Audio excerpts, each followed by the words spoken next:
अगर ये वीडियो आपको पसंद आया है तो लाइक करना और शेयर करना मत भूलें। सब्सक्राइब करें गुड स्टार के यूट्यूब चैनल और फेसबुक पेज को। ऐसे ही लेटेस्ट वीडियो पाने के लिए बेल आइकन पर क्लिक करना मत भूलें।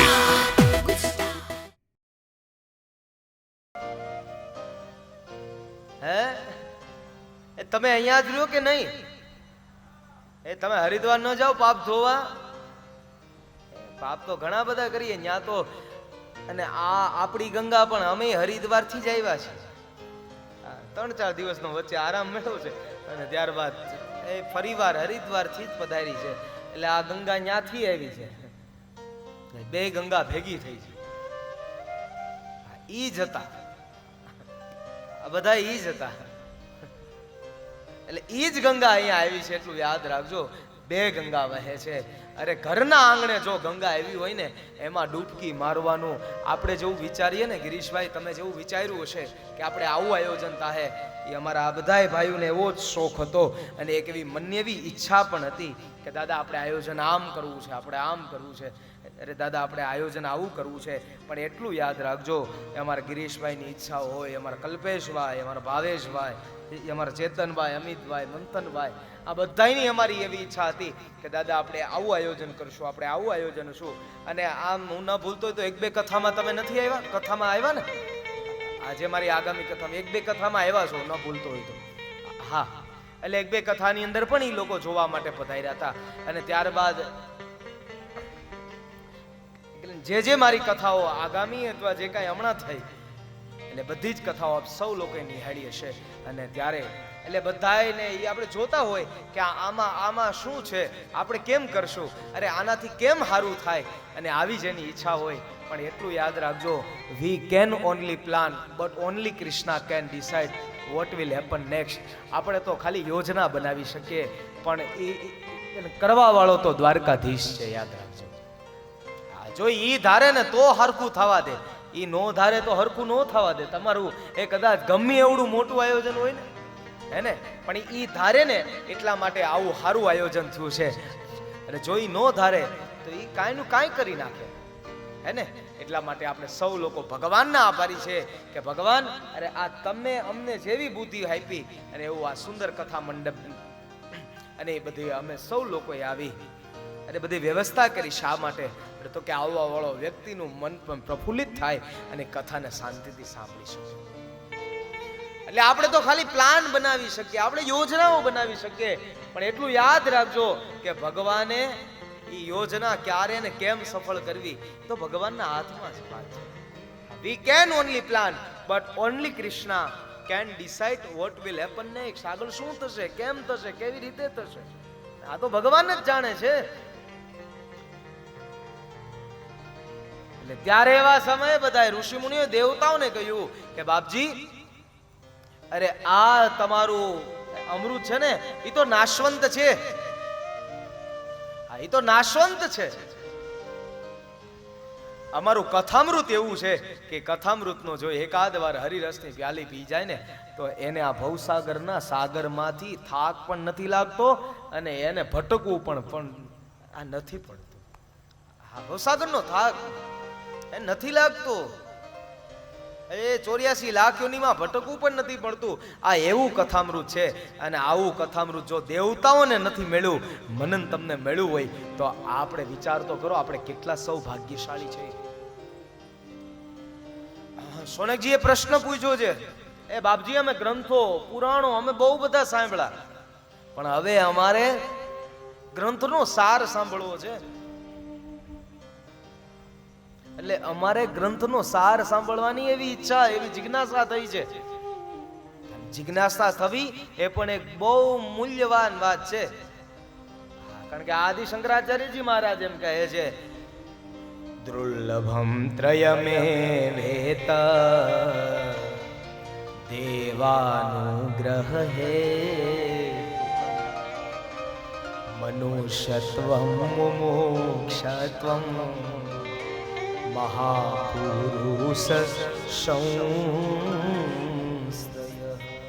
મનુષ્યત્વમ મુમુક્ષત્વમ મહાપુરુષ સંશ્રય. આ ત્રણ વસ્તુ બહુ ભાગ્યથી પ્રાપ્ત થાય છે. આદિગુરુ શંકરાચાર્યજી મહારાજ કહે છે, એક તો પેલા માણસનો જન્મ મળવો ને, આના માટે ક્યારેક ક્યારેક ભગવાનને એમ કીધું, થેન્ક યુ ગોડ, તારો ખૂબ ખૂબ આભાર, એ દ્વારકાધીશ તારો ખૂબ ખૂબ આભાર કે તે અમને માનવ બનાવ્યા. એટલા માટે પહેલી વાર એક તો પેલી વાત એ રહી, એક તો જે મનુષ્ય માણસનો દેહ. હા, બીજી વાત એ છે સૌભાગ્યશાળી વાત, હા, મનુષ્યત્વમ મુમુક્ષત્વમ, મોક્ષની ઈચ્છાના વિચારો જ્યારે થાય અને ત્યારે આપણે આ કથા સાંભળવા માટે બેહીએ, એટલે આના જેવું બીજું કોઈ, હા, ઉત્તમ બીજી કોઈ ઘડી નથી. એટલા માટે બીજું છે એટલે મુમુક્ષત્વમ, મોક્ષની ઈચ્છા, અને ત્રીજું છે મનુષ્યત્વમ મુમુક્ષત્વમ, અને ત્રીજું મહાપુરુષ સંશ્રય. મહાપુરુષ સંશ્રય એટલે ક્યારેક ક્યારેક મારા તમારા જીવનમાં કોઈ સદગુરુ રૂપી, અરે કોઈ બ્રાહ્મણ, કોઈ એવા કોઈ મહાન જે બધા સ્વામીઓ, જે સંતો, અને એમના મુખેથી જ્યારે સત્સંગ સાંભળવાનું મળે, એટલે ત્યારે તમે તમારી જાતને બિરદાવજો કે આ ત્રણ વસ્તુ શંકરાચાર્યજી મહારાજ કહે કે બહુ ભાગ્યથી મળે, અને આ ત્રણેય વસ્તુ આજે મને તમને મળી છે. તો એકવાર બધાય લોકો તાળી પાડો ને તમે તમારી જાતને વધાવો કે આપણે ખૂબ ભાગ્યશાળી જઈએ. આ લગ્ન સીઝન એવડી હાલે ને એમાંય આપણે કથામાં બેહી ગયા છીએ, હે ને? આપણે સૌ લોકો જ્યારે કથામાં બેઠા છે, એ બાપજી અમારે કથાનો, અરે એ ગ્રંથનો સાર સાંભળવો છે, બધા જ ગ્રંથોનો. અજ્ઞાન ધ્વાંત વિદ્વંસા કોટિ સૂર્યા સમપ્રભા સુતાખ્યાહી કથા સારમ મમ કર્ણ રસાય.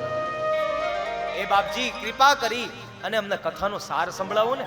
અમારે કથાનો સાર સાંભળવો છે, વેદ અને ઉપનિષદનો સાર સાંભળવો છે. એ બાપજી આવી કોઈ અમને કથા કહો. બધા ગ્રંથોને સાંભળ્યા, બધા પુરાણોને સાંભળ્યા, પણ હવે બધા જ પુરાણો, બધા ગ્રંથો, આપણું વેદ, આપણો ઉપનિષદ, આ બધાનો મારે સાર સાંભળવો છે.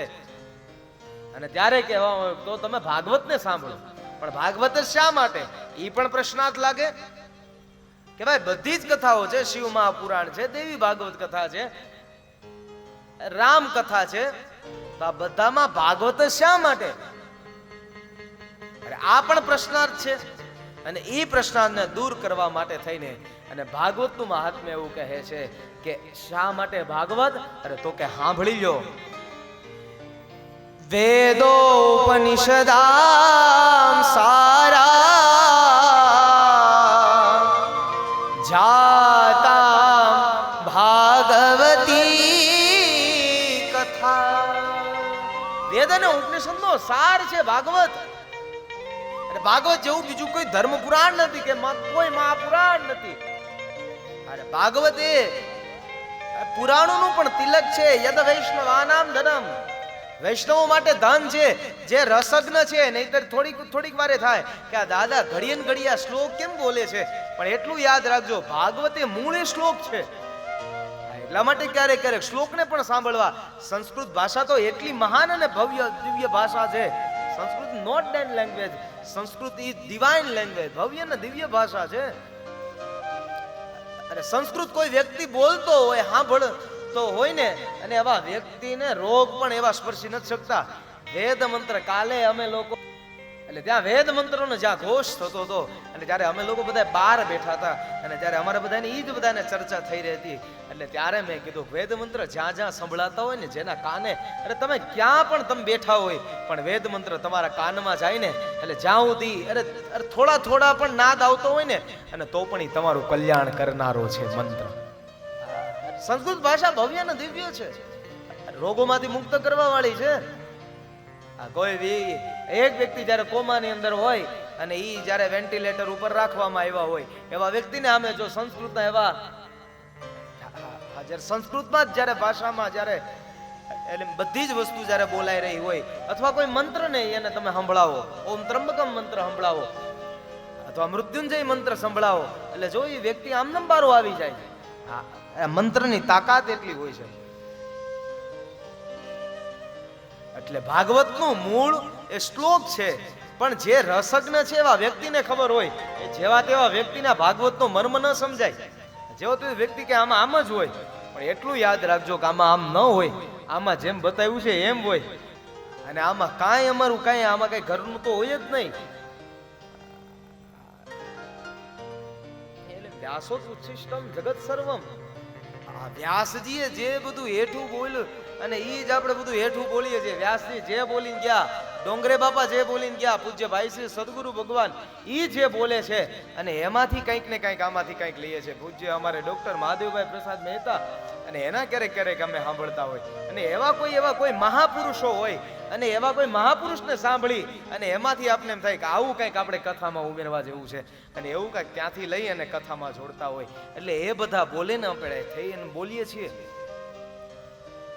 એટલે વેદ અને ઉપનિષદનો સાર છે. એટલે શા માટે તો કે ભાગવત એટલા માટે કીધું, પુરાણેષુ ચ સર્વેષુ શ્રીમદ ભાગવતં પરમ. પુરાણેષુ ચ સર્વેષુ શ્રીમદ ભાગવતમ પરમ. પુરાણોમાં પણ જો કોઈ પરમ કલ્યાણકારી હોય કોઈ ગ્રંથ તો એટલું યાદ રાખજો ભાગવત છે. આ ગ્રંથ એટલા માટે મને તમને પ્રિય લાગે. આ વર્ષની અત્યારે હું જોઉં તો આપણી કથાઓ જે એટલે આ દિવાળીથી આ દિવાળીમાં 10 કથાઓનું જે આપણું લિસ્ટ જે ફરી રહ્યું છે બહાર, તો એમાં વધારે એ 10 કથાઓમાંથી વધારે 8 કથાઓ તો મારે ભાગવત જ છે. 2 જ કથા, એક દેવી ભાગવત ને રામ કથા છે, હે ને? હા, નહીતર વધારે એટલે ભાગવત જ શરૂ હોય. શા માટે ભાગવત? અરે તો કે યત પ્રતિપદમ વિષ્ણુ ગીયતે બહુધર્ષિ. આ ગ્રંથ એટલા માટે પ્રિય છે. શા માટે? તો કે ભગવાનની તો કથા છે પણ સાથે સાથે ભગવાનના ભક્તોની પણ કથા છે. એટલા માટે આ ગ્રંથ મને તમને ગમે છે. ભગવાનની કથા પણ ભગવાનના ભક્તોની પણ કથા છે. ઈ છે આ ભાગવત. ભાગવત કોઈ સામાન્ય ગ્રંથ નથી. એક તમે જોવો તો ખરા, એક પદમાં ભગવાનના નામોનો મહિમા છે. એટલા માટે સોનકજી પ્રશ્ન પૂછે છે ત્યારે સૂત નામના મહાપુરાણી અરે એ બધા જ લોકોને પ્રત્યુત્તર આપતા કહે છે, અરે તો તમે ભાગવતને સાંભળો. પણ કે ભાગવત સાંભળવાનું અરે કાંઈ ફળ તો હોવું જોઈએ કે નહીં? અમે તો એવું સાંભળ્યું છે કે ભાગવત સાંભળવાથી કાંઈ પુણ્યની પ્રાપ્તિ થાય. અને આપણે એ બધા ભાગવત કેમ સાંભળીએ ખબર? ને ઘણા બધા લોકોને મેં આવું પૂછ્યું છે. આ ઘણા બધાને ગિરીશભાઈ મેં પૂછ્યું ને કે આપણે તમે ભાગવત શા માટે સાંભળ્યું? એટલે એમ કે દાદા કે મૃત્યુમાંથી છૂટી જાય ને એટલા માટે ભાગવત. ચંદ્રેશભાઈ મેજોરિટી આ જ જવાબ હોય કે મૃત્યુમાંથી છૂટી જાય એટલા માટે ભાગવત સાંભળીએ. પણ ભાગવત એક મૃત્યુમાંથી મને તમને નહીં છોડાવે, પણ મૃત્યુના ભયમાંથી અવશ્ય છોડાવશે. આ મૃત્યુથી તો કોઈ બચી નથી શકવાનું. મૃત્યુ તો થવાનું જ છે, પણ જે મૃત્યુનો મને તમને ભય છે, આ દુનિયામાં કોઈ માણસને કોઈનો ડર નથી, પણ એક જ વસ્તુનો ડર છે. કઈ? તો કે મૃત્યુ. મારું મૃત્યુ થવાનું છે. આ જ વ્યક્તિને આનો ડર છે. બાકી કોઈનો ડર નથી રાખતો આજનો માણસ. એટલા માટે કહે છે તો તમે ભાગવત સાંભળો. પણ ભાગવત શા માટે? અરે તો કે આ ભાગવતજી છે ને એ તો મૃત્યુના ભયમાંથી છોડાવી દેશે.